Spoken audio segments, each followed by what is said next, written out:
Guys, ಎಲ್ಲರಿಗೂ good evening. ಇವತ್ತು ನಾನು ಈಸಿಯಾಗಿರೋದು ರಸಮ್ ಹೇಳ್ಕೊಡ್ತಾ ಇದ್ದೀನಿ. ಇವತ್ತು ನಾನು ಈಸಿಯಾಗಿ ರಸಮ್ ಅಂದರೆ ಬೆಳ್ಳುಳ್ಳಿ, ಸ್ವಲ್ಪ ಮೆಣಸು ಮತ್ತು ಜೀರಿಗೆ ಹಾಕಿ ಸ್ವಲ್ಪ ಆಮೇಲೆ ರುಬ್ಕೊಂಡ್ಬರೋದ. ಬನ್ನಿ, ಒಂದು ಕಡಾಯಿಗೆ ಎಣ್ಣೆ ಹಾಕ್ಕೊಳ್ಳಿ. ಸ್ವಲ್ಪ ಹಾಕ್ಕೊಂಡು ಸ್ವಲ್ಪ ಸಾಸಿವೆ ಪುರಿ ಕಮ್ಮಿ ಮಾಡ್ಕೊಂಡು ಈಗ ಸ್ವಲ್ಪ ಮಿಕ್ಸ್ ಮಾಡ್ಕೋಬೇಕು.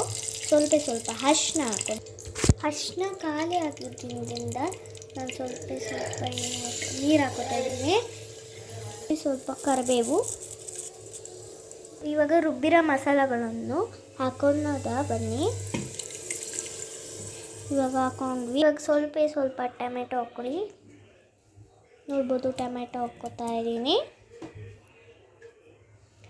ಟೊಮೆಟೊ ಹಾಕ್ಮೇಲೆ ಸ್ವಲ್ಪ ಮೆಣಸಿನ್ಕಾಯಿ ಹಾಕೊಳ್ಳಿ. ಒಂದು ಮೆಣಸಿನ್ಕಾಯಿ ಸರಿ, ಮಾಮೂಲಿ ಮೆಣಸಿನ್ಕಾಯಿ ಸರಿ.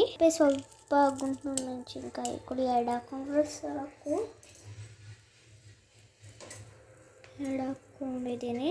ಸ್ವಲ್ಪ ಕೊತ್ತಂಬರಿ ಹಾಕ್ಕೊಳ್ಳಿ. ಇವಾಗ ಸ್ವಲ್ಪ ಮಿಕ್ಸ್ ಮಾಡ್ಕೊಳ್ಳಿ. ಇವಾಗ 1 ಲೋಟ ಅಷ್ಟು ನೀರು ಹಾಕ್ಕೊಳ್ಳಿ. 1 ಗ್ಲಾಸ್ ಅಷ್ಟು ಸ್ವಲ್ಪ ನೀರು ಹಾಕ್ಕೊಳ್ಳಿ. 1 ಗ್ಲಾಸ್ ಅಷ್ಟು ಹಾಕಿದ್ದೀನಿ.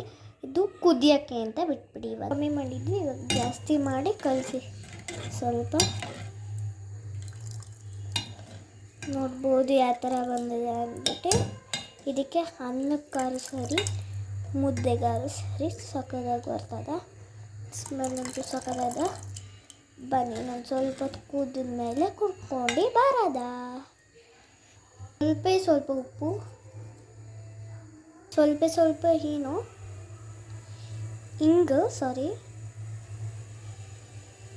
ಇಷ್ಟು ಹಾಕಿ ಸಾಕು. ಕುದಿ ಬಂದಿದೆ. ನೀವು ಕೊತ್ತಂಬರಿ ಬೇಕು ಅಂದರೆ ಹಾಕ್ಕೊಳ್ಳಿ. ನಾನು ಸ್ಟಾಕ್ ಇಲ್ಲ ಅಂದ್ಬಿಟ್ಟು ಹಾಕಿಲ್ಲ. ನೋಡ್ಬೋದು ಯಾವ ಥರ ಬಂದಿದೆ ಅಂದ್ಬಿಟ್ಟು. Smell is coming so nice. ನೋಡ್ಬೋದು ಯಾವ ಥರ ಬಂದಿದೆ ಅಂದ್ಬಿಟ್ಟು.